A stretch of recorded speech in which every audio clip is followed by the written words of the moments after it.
Welcome back. In this video, I'm going to show you how I made this floating style Torii gate tea light candle holder.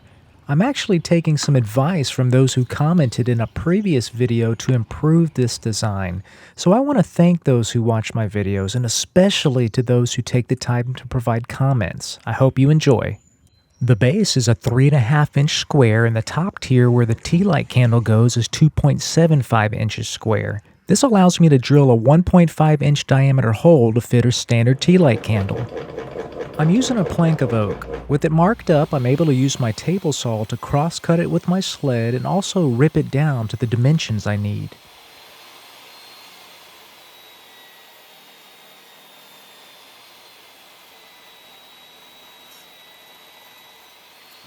Here I'm resawing this small piece that will become the legs of the platform. The size of the legs are just a preference. I've made them of all sizes, thin, wide, tall, and short. Now I'm ripping them in half. This cut determines the depth of the legs.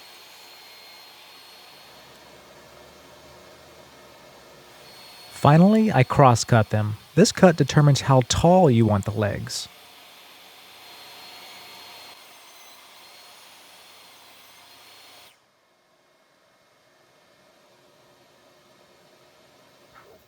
The smaller square will hold the tea light candle. I'm marking the center so that I can drill the hole accurately.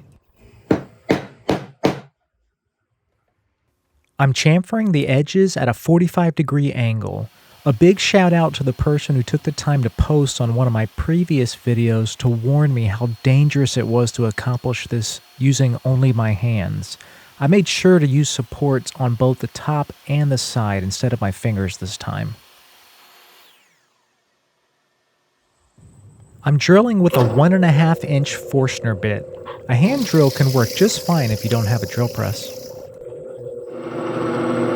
Now the Forstner bit will leave a dimple. Another shout out to the person who suggested in a previous video of mine to drill a hole and fill it with a dowel. I'll be using a 1/4-inch oak dowel.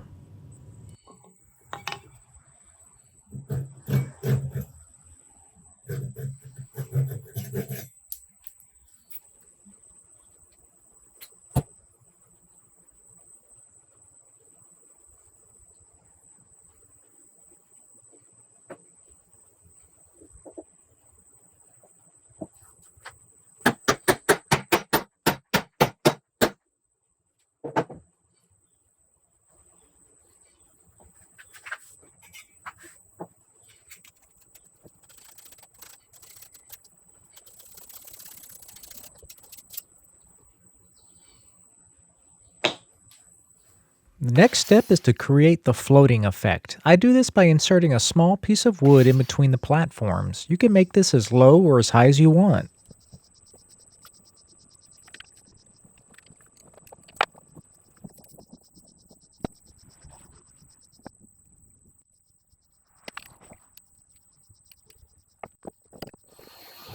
To make the Torii gates, I cut a piece about 5 inches long, 3/4 of an inch wide, and 1/3 of an inch thick. I then sketch out the shape, trim it with a bandsaw, then shape it with my sander.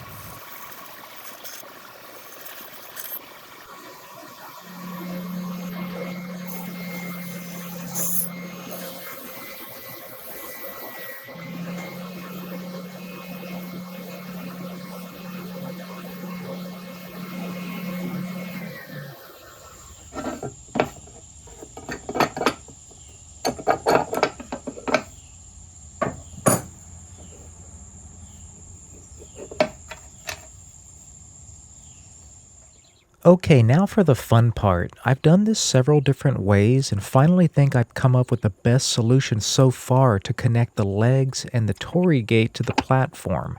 For the legs, I cut a small channel on the edge of the bottom platform as close to the size of the width of the legs as possible using my crosscut sled and table saw. I want the legs to be secure, and this method gives multiple sides of contact between the legs and platform when glued together.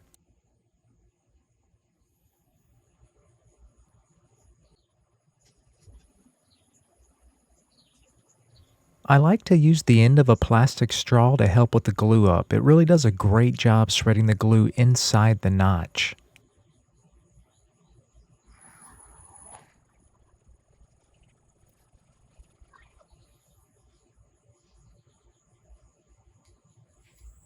To attach the Torii gates, I use a similar method to how I attached the legs, but this time I cut the notch on the backside of the Torii gates. Again, doing this allows for a secure connection when glued up.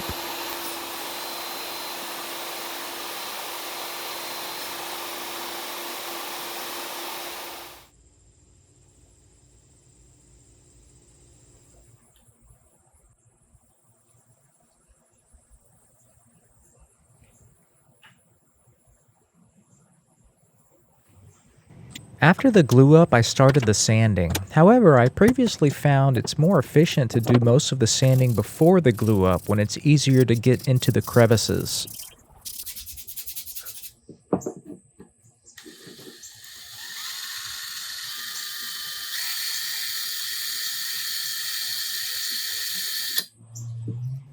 I like to use Danish oil on my Torii Gate tea light candle holders. I put on 2 coats, 15 minutes apart, and use these Q-tip type applicators. I think it does a great job bringing out the beautiful grain oak has to offer. Thanks so much for watching my video. Please like this video and subscribe to my channel if you haven't already done so.